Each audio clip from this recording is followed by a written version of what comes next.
Welcome to this episode of End of Life Conversations. I'm Reverend Wakil David Matthews. And I'm the Reverend Mother, Ana Luisa Armendariz. In this podcast, we share people's experiences with death and dying, grief and loss, and the end of life. Every episode, we are so honored and blessed to share stories with amazing, compassionate, and wise guests. So let's get started. In this episode, we look forward to a conversation with Lynn Rovig. Lynn contacted us to say that she had a story to tell about her work as a home care consultant with a Seattle area organization called Home Instead. Lynn has been working with seniors for 24 years. She has worked with many people in hospice care, and on a personal note, Lynn's parents died in the last few years. Lynn notes that dealing with her own parents' death has helped her with her hospice clients in a compassionate and very rewarding way. She offers a harmonious blend of compassion, sensitivity, creativity, and empathy with professionalism, quality assurance, and law. We love it when folks reach out with their stories, so please follow her example and let us know if you'd like to join us sometime. Hello, Lynn. Hello. Thank you for having me. I'm honored. It's really good to have you. Thanks for reaching out. When did you first become aware of death, Lynn? So my grandmother on my dad's side, his mother, all of a sudden she was there and then she wasn't. And what I mean by that is apparently she was very sick, but she kept it from the family, including her own son. And one day I was asking about her and they said, oh, she passed away. So as I was around 13 years old and I was just baffled by that. It was just very disturbing that it was like, there she is, and then she's gone. And no one would talk about it. And what I found is that a lot people just don't want to talk about death. They're very uncomfortable with it. And I feel like I'm comfortable because of that experience. What that led me to do was I started reading about life. I was just very interested in what does this life mean? And I was only 13, but the first book I read that really hit me was The Religions of Man. I started reading that and looking into other faiths, and it led me to just have I wanted to get an understanding of life and what it means to be here. So I have always gotten along with older people. My grandparents were my refuge. I would go over there just to hang out throughout my life. And older people I've always enjoyed them more than my own age group because of their wisdom and their stories. And that led me to work with them. And it started out as a fluke where I just needed a part-time job on the weekends. And so I started working at a retirement community as a receptionist. And I did so well with them that they moved me up into management. And I was the resident service director, which was so rewarding. I acclimated new residents to the community. I planned events. And I experienced death there. And there was one story that just really hit me. Her name was Janet, and she was on death's door. And we were really close because she gave me her 30-year Alcohol Anonymous chip because I had been sober for that many years. And so we were really close. And I remember her sister said, Janet wants to see you. Talk to Janet. And Janet was lying there dying. And I whispered in Janet's ear and I said, Janet, I'll see you on the other side, and thank you for the chip. And she actually smiled. So I don't know if the correct word is comfortable, but I've always been it hasn't bothered me to be around people who are dying. I feel like it's just sort of my calling, because what happened, what led into that was that the working with seniors continued, in that I was let go from that retirement community position, and then I went into home care. And with that, I sell services to families and seniors so that everyone can have peace of mind and, stay at home. So again, we had a lot of clients that were hospice clients, and what the families liked about me was that I was willing to talk about it with them. I was saying, like with the client who was dying, I said, how are you feeling right now? Are you scared? Can you tell me more about it? And I found that the families really were surprised that I did that. They said nobody really talks about death like that, and some of them really appreciated it.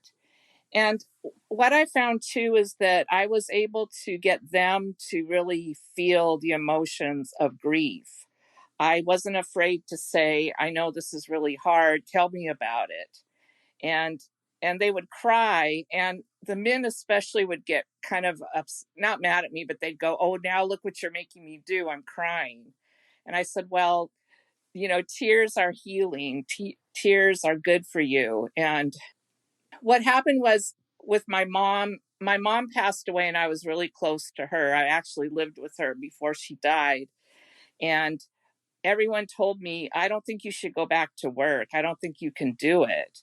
But what I found was that because I had been through hospice and I had been through watching her die, I was even better at my job because I could really relate to the daughters and the sons and say, well, she's going to have some, you might find her, grasping in the air, or she might be pulling at her covers. And I was able to really give them a blow by blow playlist of what they're going to have to expect. And then my dad passed away, and it further increased my understanding, because again, I was able to talk about with people, this is really hard.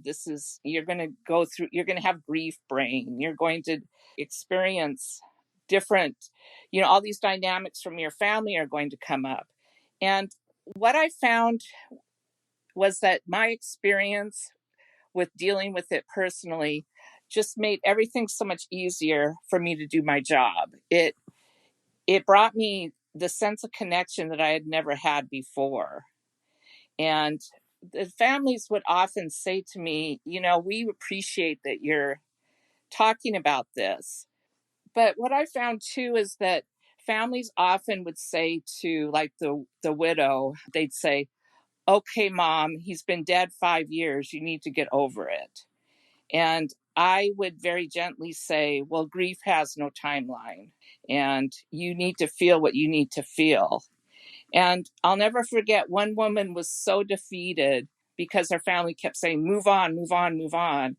And I suggested to her that she write in a journal, because I've had a journal that I write every day nonstop. I've been doing it for 40 years. And journal writing just really helps. I often suggest that. And the woman that, where her family was saying, "Move on, move on," when I left, she was sitting up straighter, she was brighter, and she looked at me and she said, "Thank you so much for honoring my feelings. Thank you for making me feel like a person." And that just really touched me. Well, it sounds like you've been doing this good work for a while. And this is your current work right now that you're talking about, that you've been doing this in home. Yes. Okay, great. Yeah, and I would just say that, going back to what you were looking for, when you said comfort around death, I would say also ease. The ease around spending time with people who are transitioning, the ease with which you have to bear witness to what's occurring and share that with those who are around that person who's passing. And that tells us that death has been woven into all of these experiences for so many years. It's really an amazing story. Yeah. And I love to tell this story because, well, let me first say, I feel like God has granted me the gift of discernment, if you look at it that way. And also, I look at myself as a highly sensitive person, an empath. So I often can walk into a home and I know exactly what to do. But this experience with this hospice client was very uncanny, because I walked in and it was a son and his mother, and she was on hospice. So she was sitting up, but she couldn't talk, and she had to be fed through like a feeding tube. And I said to the son, I said, "I get the feeling that she really likes Sound of Music." And he goes, Well, you're absolutely right. She does.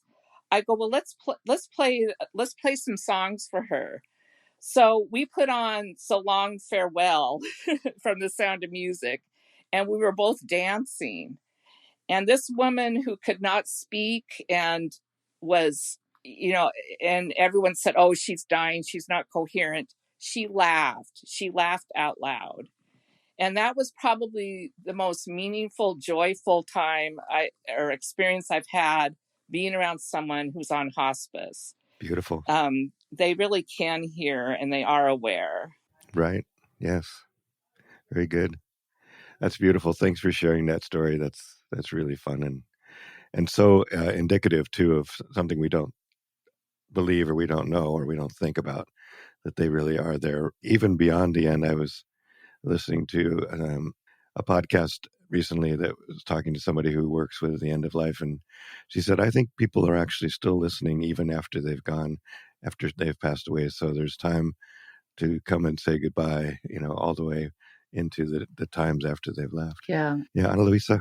Yeah, and just to speak to that too, there's so many cultures around the world who spend 3 days around the body because that's the number that they perceive that spirit is still hovering or clinging. And I think that's a really good thing to note, because some people think it's just over and done and that's it. But we don't know. And there might be a huge chance, like everybody's just lingering and waiting for directions maybe at times. But anyhow, yes, Lynn, what are the biggest challenges that you encounter with the work that you're doing these days? So I think the biggest challenges are the fact that people aren't comfortable talking about death. And a lot of them are in denial. And so I have to kind of weigh the situation and not be too forthcoming, but allude to it, but not actually come out and say, well, your mom's dying and it's going to be only a couple days, because I can usually tell. Like, I'll tell my staff at work, I'll say, this client has about 4 more days, and I'm always correct. So I have a sense of when they're going to pass. So being honoring people's truth, not everyone wants to face it. The other challenge I've found is some clients choose, death with dignity. They want to choose when they go. And I find that some of the staff members are really uncomfortable with that because they feel like it's against their faith, or, it's just not right to do that. And I experienced it with a client, and I really admired her for it, because she said, I just don't want to suffer. I want to be able to go when I want to be able to go. And the caregiver that was assigned to her was very comfortable with it. She asked for her to come, which I thought was just so deep and meaningful, that she liked her caregiver so much. And the caregiver brought her a white rose, and she transitioned and left, and the caregiver was there. But the last time I talked to this client, I said to her, thank you so much for the honor of knowing you, and I will see you on the other side. And we both cried, and it was very, very touching. And so when my coworkers expressed their concern or discomfort, I gave them that story about how beautiful it was that I was able to say goodbye to her in that way. That's beautiful. Yeah, we've been blessed with some great stories of people who've had that option and have taken it and have had parties, before they died, because, they can do that, They can plan ahead. Yeah, and the whole kind of intentionality of having people there with you and knowing that this is the time and that you've chosen this time yourself. It's very beautiful, and it's really giving agency to people in their end times, which I think is really important. Mm-hmm. So thank you for sharing that story. That's really right. Yeah. You know what it just occurred to me, Wakil and Lynn, is that we offer the choice of giving birth to women who are pregnant. They can choose a natural timeline or a cesarean section, which is a planned birth. So what is it that we're so upset about with end of life. Like people can choose to just die naturally, or they can also choose the moment with which they leave. So it just struck me like, we have a reticence towards giving people the freedom to choose at the end of life. So just a thought. Which reminds me again of this podcast that I'm hoping to get this person on our call here at some point that I was listening to. We actually are speaking to the person who was interviewing her tomorrow, but I was listening to her podcast, and this woman said, I call it labor at the end of life. It is labor. She said it's labor. It's the same thing, and you can watch people going through that, and it's a very similar process. It really is remarkable, all of the different parallels there are, as you said, Ana Luisa, to end of life and beginning of life. Surprise, surprise. Mm-hmm. Surprise, surprise. It's a circle. It's a circle. It's a circle. I wanted to bring up also what was so interesting about both my parents' death was all three of us children were there at the end. And with both my mother and father, I had to go. I didn't want to see the last breath. I couldn't do it. So, you know what? Both my parents were so kind to me because what they did was they waited until I left, both of them. It's like they knew. The minute I left, that's when they both gave their last breath. So they waited for me. And I just found that to be really interesting that they both of them waited until I left, and it was like seconds after I left. Then they both said, "Okay, I'm ready to go." That happened with my dad too, and the hospice worker at the time said it's quite common that people will wait till the loved ones have left the room because they know that they just need to do that on their own. What do you need to feel supported, or what kind of tools do you have to stay supported and grounded in your work? So the journal writing really helps. I do that. And then I read books on grief, a lot of books on grief. And I have to commend Providence Hospice because they gave me such good grief support. And so that really helps. And also, I do a lot of research on death and reading. I find that the knowledge is very powerful for me.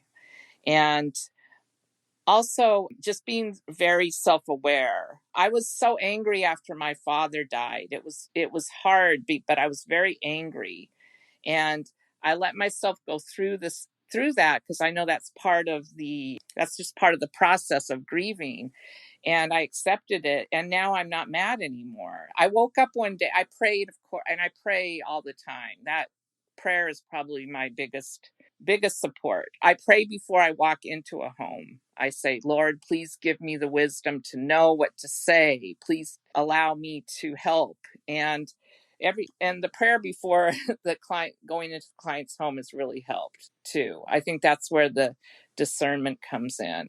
And before I forget, I wanted to bring up another with my grandmother. She and I talked about death a lot when she was dying, and she didn't talk to anyone else about it. So I felt very honored that she would share with me. And what she shared with me was that she had out of body experience. And she goes, I've never told anyone this, but this is what happened when I was on the operating table. I rose above and I saw. And I actually gave her permission to go. She looked at me she had such sorrow in her eyes. And I said to her, you're ready to go, aren't you? And she couldn't speak then because she had a stroke, and she shook her head yes. And I said, it's okay if you want to go.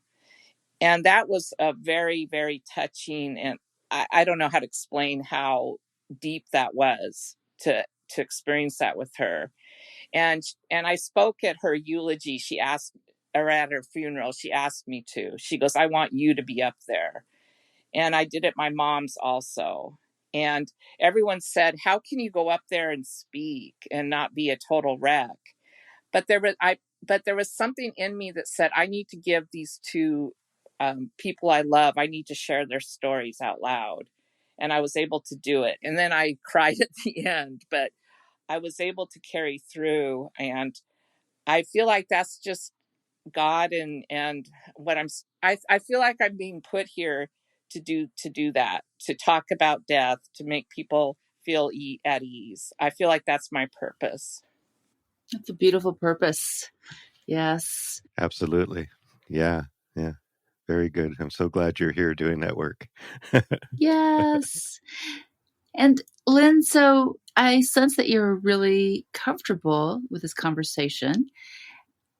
And do you have any fears about the end of life for yourself? Well, it's interesting you would bring that up because, yes, recently I was experiencing some health issues. I was having shortness of breath, and I thought, well, that's just anxiety, I thought. But it was happening where I would walk, just like get up and walk into my kitchen, and I was out of breath. So I went to the doctor for a workup and explained, I'm scared, I have shortness of breath. And what I found was, in Western medicine, they do all these tests so that they can rule everything out. And I'm more of a proponent of, alternative medicine like acupuncture and Ayurvedic medicine. So I wasn't going to my Western doctor, but it gave me a health scare. And I thought, because if you go on the internet and read about all these tests, they always say cancer, cancer, cancer. That's like the big C. And both my parents died from cancer, so I've always kind of had a fear of that. So I really had to sit and face and say, this might be my last time. And while I'm not afraid of dying, I'm not afraid where I'll go, or I was just afraid that I have too much more to do, is what I was worried about. I want to share my gifts. I want to continue to make a difference every day. I don't want to leave yet. I still need to write my book. I still need to help others. And that was my biggest fear, was I'm not ready yet. I have a purpose here. Mm-hmm. Yeah, I think a lot of us feel that way when it rises up. It's like, wait. Not yet, please. Not yet. I still have to write something down. I didn't Yes. tell everybody where my passwords are. Yeah. Or any number of those, for sure. Yeah. So have you found a way that you are supported around that fear? Are you doing something to help you work through that? Well, I believe God brings the bad in so that we can see the good. And with this health scare, I realized that I had this ultra independent, I can do it, I don't need help attitude. And I was pushing people away, including my family. And I was saying how alone I feel. And I actually was doing that to myself, because my sister, who is a nurse, I reached out to her and I said, it was very difficult for me, but I put the vulnerability out there and I said, I am so scared. Can you help me get through all these tests and what is going on? And, everyone has their power and their way of making a difference. And hers is with helping us and the family through our health scares and understanding what's going on. And she just opened herself and said, I'm here for you. And I told her how much I really appreciate you. There's a real love now and closeness that I had been pushing away before. And so I realized that I need to be more vulnerable and ask for help. Just because I give help all the time, I need help too. And so I'm starting to be like my clients and say, I need help. I'm overwhelmed. And I'm reaching out more to family and letting people know that I'm not so strong. And so I feel like what's going on, this health issue, it turns out I need to get a hiatal hernia removed. It's blocking my breathing.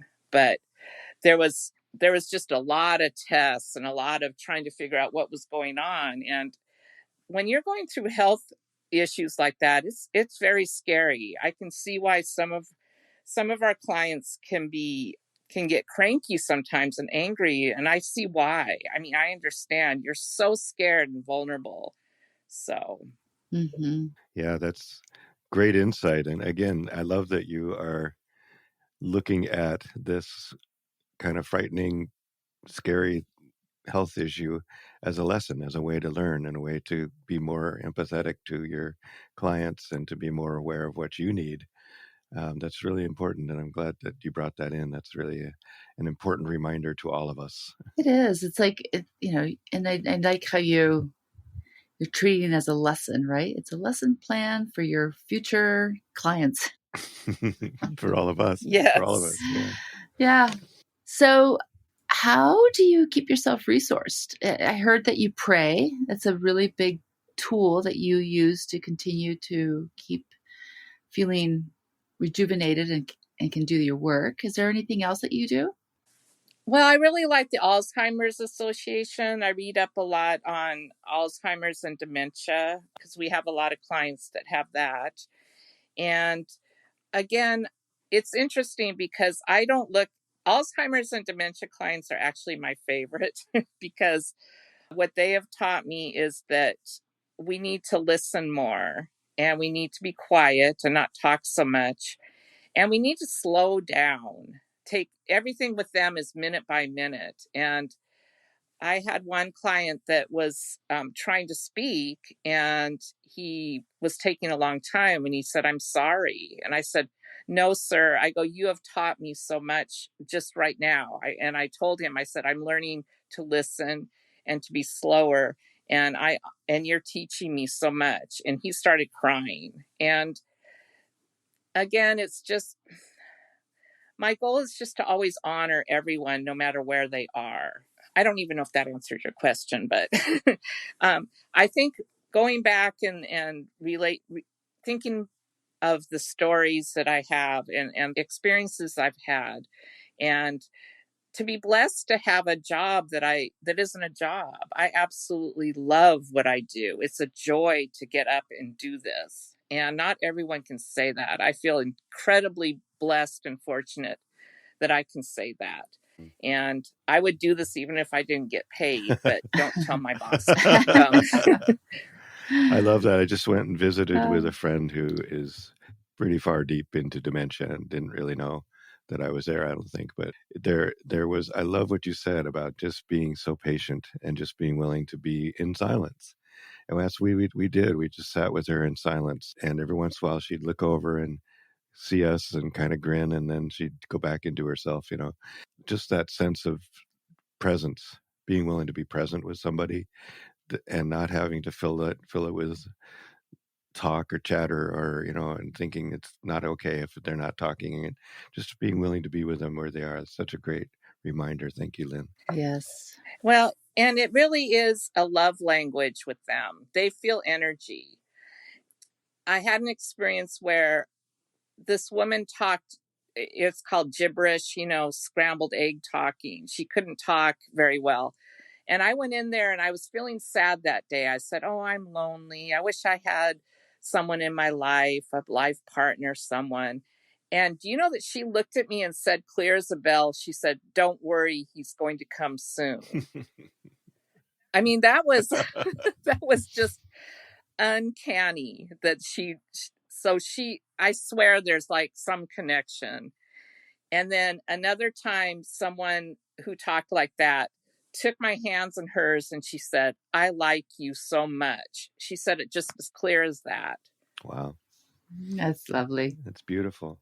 And then one other one said to me, I love how they can be very poetic. She says, "When you're around, the lights are brighter," she said. Oh, wow. That's a gift. Mm-hmm. Right. I may be getting off the topic of death, but I think with working with older people, I don't have a fear of aging or going through life because I see so many dynamic individuals. I don't think that age means that you have to give up. I think you can just persevere and learn and move on. They teach me so much. It's so beautiful. That's wonderful. Mm-hmm. Yeah, thank you for that. Well, we're close to the end of our time, but is there anything you wish we had asked you? No, thank you. Thank you so much for having me. It was my honor to be here. Well, we were blessed by you and your wonderful insight. And as you said, your sense of empathy and discernment, all those things. we're so glad there are people like you out there doing this work. That's right. So thank you for asking us to be on the show. We really have appreciated having you, and hopefully we'll be in touch, and maybe I'll see you at the concert next week. Okay. And Louisa, anything else? No, I think this has been so wonderful. And what I hear very clearly is you knowing exactly what your life mission is and the gifts that have been given to you by God. And you're stepping into them, and you want to share what you know to make all of us get to that transition place with joy in our hearts. Amen. Yeah. Well, we like to end with a poem or a quote, and Lynn has picked this scripture, so I'll let her read it. Proverbs 3:13. Blessed is the one who finds wisdom and the one who gets understanding. Indeed. Wonderful. Thank you so much, Lynn. Thank you. Thank you. Thank you for having this great show. Well, yeah. Yes. Thanks for all the work you're doing and continuing that work, and we'll be in touch. Thanks so much for joining us on the End of Life Conversations. We appreciate you and look forward to sharing our stories. Thanks to my daughter Lucero and Nico Rush, who have cheerfully assisted us as our editors and tech support. Additional resources, transcript of this episode, and links to our social media will be in the podcast notes. Yeah, thank you so much. And please subscribe, tell your friends, follow us on social media, and consider supporting us through Patreon. We want to acknowledge that the music we are using was composed and produced by Charles Heastand.